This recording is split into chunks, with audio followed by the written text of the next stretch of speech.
Morning. Many people see it as just a time to comb their silver hair, brew a gentle cup of coffee, or gaze upon a garden that has aged with time. But for those in their 70s, 75s, or beyond, morning is a moment to reconnect with the breath still graciously granted. I want to begin today's video with a question. Can a morning habit help us live beyond 85? It may sound simple, yet the longest living individuals around the world quietly remind us longevity doesn't stem from grand gestures, but from morning rituals repeated with love and appreciation.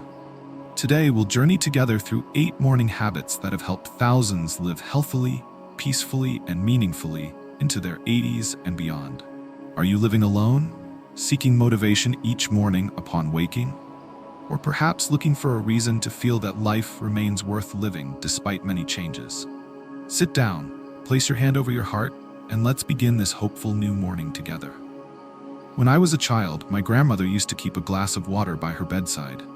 She said, "In the morning, the body is like a garden that has endured a long, dry night. Water is the first rain of the day."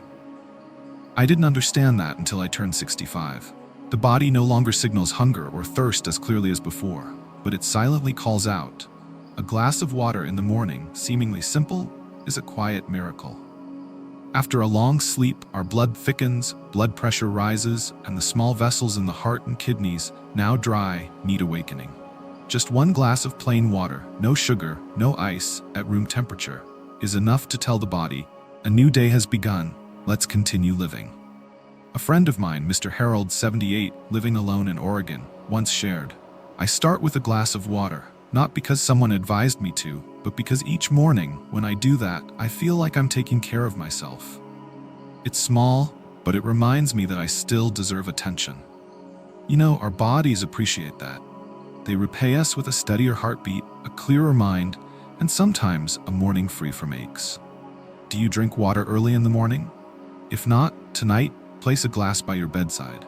And tomorrow morning, before your feet touch the floor, lift that glass as a gentle greeting to life. If you're watching this far, please share in the comments. Do you have a habit of drinking water in the morning? If so, when did you start? And have you noticed any changes? I remember last spring, upon waking, I decided to draw the curtains early. Light filtered through the frosted glass, touching my cheek like a gentle caress. I sat by the window with a warm cup of tea, doing nothing, just sitting there watching the sunlight. And strangely, that morning, I felt alive. Morning natural light is one of the most powerful factors in regulating your biological clock. It helps you sleep better at night, boosts daytime energy, and naturally balances emotions. In Okinawa, a land renowned for many centenarians, one of the most common habits is sitting on the porch in the morning. No phone, no news, just light and breathing. A woman in our YouTube community once wrote, "I'm 88, living in a cold region. Sunlight is rare, but I open all the curtains, letting that faint light shine into the kitchen as I cook porridge." It reminds me of my husband, who used to say, "Morning light is the last thing I want to see each day." You don't need to go outside, just sit near a window, open your heart. Even better, if possible, step onto the porch. Just 5 to 10 minutes, nothing else but you and the light. I used to think, at this age, just getting up is an achievement. But then, one time, I read a simple line. We don't stop moving because we grow old old because we stop moving. That sentence awakened me, quite literally. One morning, I decided to try. After drinking water and opening the window, I stood up slowly, gently rotating my wrists, ankles, back, and shoulders. It only took 5 minutes, but my body felt as if it had been refreshed. I no longer felt the usual heaviness. That entire morning, I walked lighter, and my breathing was more comfortable. It turns out, just a few minutes of light movement each morning is enough to kickstart the miraculous machine we still possess. It doesn't require much. No equipment, no technique. Just you listening to your body. You can rotate your neck, stretch, walk slowly around the room, or even just stand and gently shake your body. Mrs. Monica, 89, who commented under the previous video, wrote, "I start by making my bed as soon as I wake up. Then do laundry once a week, drink water, and now I'm trying stretching techniques before breakfast. Even at my age, I still mow the lawn, wash the car, and even use a saw to trim trees." Her story moved me, not because of what she does, but because of how she lives. Each small action not only keeps her joints flexible, but also serves as a silent declaration.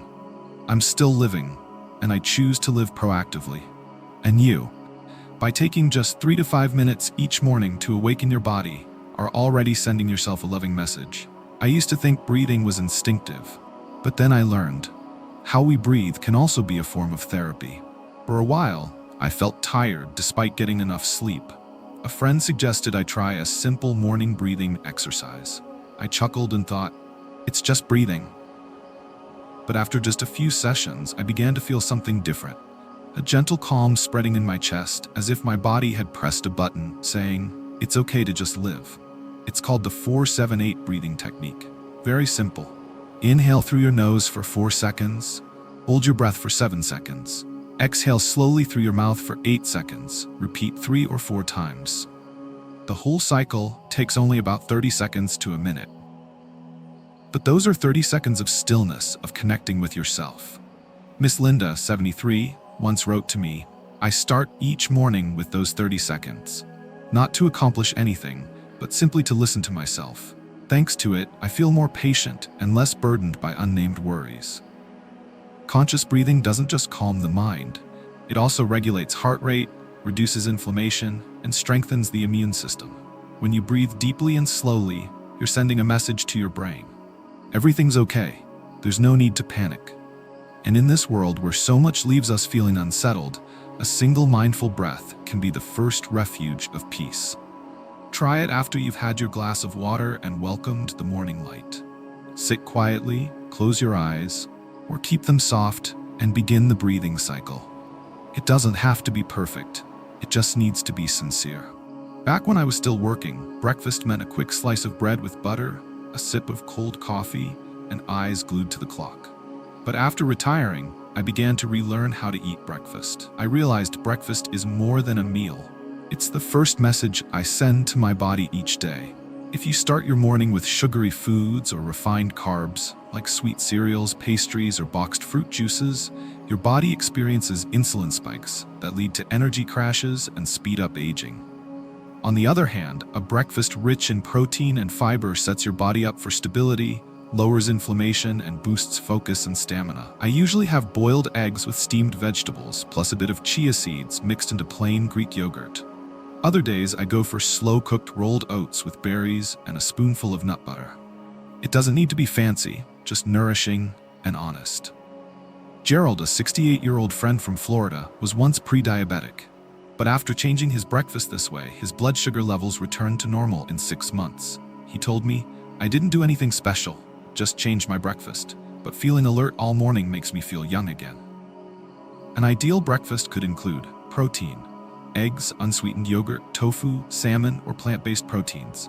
Fiber, oats, berries, leafy greens, flax seeds. Healthy fats, avocado, almonds, olive oil. Avoid sugary foods, boxed juices, white bread, or fast food. Think of breakfast not as a reward or leftover, but as a thank you to your body. I know cooking might seem like a hassle, especially if you live alone, but sometimes a few simple ingredients prepped the night before are enough to begin the day with a gentle act of self-care. I've experienced mornings so quiet I could hear the ticking clock. No calls, no messages, no one waiting for me in the kitchen or the yard. When you live alone, silence can sometimes feel like emptiness. Then one morning, I got a call from an old friend, Mr. Bill, 84, from North Carolina. Just 5 minutes of chatting, and the whole morning felt lighter. Nothing grand. We just talked about the weather, shared a few little stories, but inside, it felt like sunshine. That day, I learned. Morning social connection isn't just good for the spirit. It also has real biological effects. Studies show that people with positive social interaction in the morning have lower inflammation levels, more stable blood pressure, and stronger immune responses throughout the day. In Okinawa, Japan, a region with the highest number of centenarians, short morning meetups are a tradition. A 97-year-old woman once shared, "If I don't talk to someone in the morning, I feel sad all day.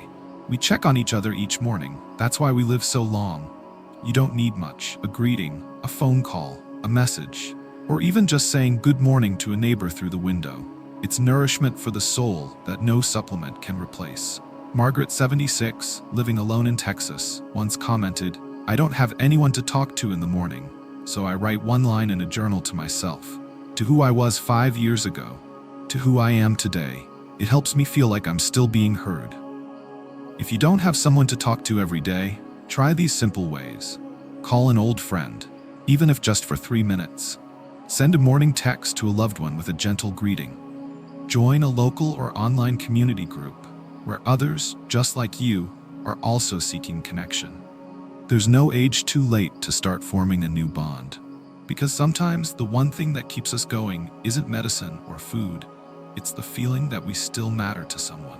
I used to think gratitude was something we reserved for big holidays, like Thanksgiving, or after surviving a serious illness. But as it turns out, when practiced every morning, gratitude becomes a quiet gift that nourishes the soul, heals the body, and gently soothes losses we can't quite name.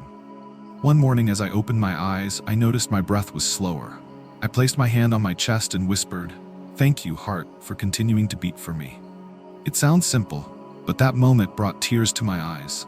I suddenly realized how many years I had taken my body for granted, forgetting it was still trying every single day for me. Practicing intentional gratitude isn't vague. It means naming specific things you're thankful for, especially within your own body. Each morning, after my breathing exercise, I take 2 minutes to quietly say 3 things. I'm grateful for my legs, for still carrying me where I wish to go. I'm grateful for my hands, for still being able to make tea or write a note. I'm grateful for my eyes, for letting me see the morning light, the trees, and a steaming cup of tea. Patricia, a 74-year-old friend I met through letters, told me she's done this every morning for 4 months. She used to have high blood pressure, but since starting this habit, her heart rate has stabilized, and her doctor even reduced her medication. She said, "I didn't change my pills. I changed how I thought about my body." And you know what? The brain receives gratitude like a biological gift. The regions associated with decision-making, emotions, and stress regulation become more active. Cortisol, the stress hormone, drops. Serotonin, the happiness hormone, rises. You don't need a long journal. Just close your eyes and reflect, or place your hand on your heart and whisper. Gratitude doesn't need an audience. It only needs presence. Once, I asked a 90-year-old man in Arizona, who still walks every morning and makes his own coffee, "What's your secret to a long life?"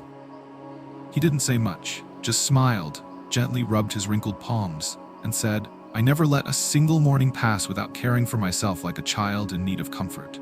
That sentence stayed with me, because old age doesn't require grand things. It asks for patience, gentleness, and consistency. The 8 morning habits we've explored together, drinking water, greeting the sun, light movement, conscious breathing, nourishing breakfast, connecting with others, practicing gratitude, are all small things. But when practiced consistently, with self-love, they can transform the rest of our lives. You don't need to start all at once, just pick one, whichever feels easiest for you, and begin tomorrow morning. Slowly, each habit will find its rhythm in your daily life. And if you forget one morning, don't blame yourself. Start again the next day. Longevity doesn't come from perfection. It comes from kind-hearted restarts. Walter, the man we mentioned at the beginning of this video, started with just 2 habits. Now at 93, he still lives independently, takes care of himself, and continues to inspire those around him. His transformation didn't come from genetics, but from the choices he made each morning. You can be someone's Walter too. And maybe, after practicing these small things each day, someone will look at you and ask, "What's your secret to staying healthy?" And you'll smile gently and say, "I begin every morning like it's a new chance to live better." If you found today's video helpful, don't forget to like, subscribe, and share it with someone you care about. You might just be sending a life-extending gift to someone you love. See you again tomorrow morning, in a day filled with calm and hope.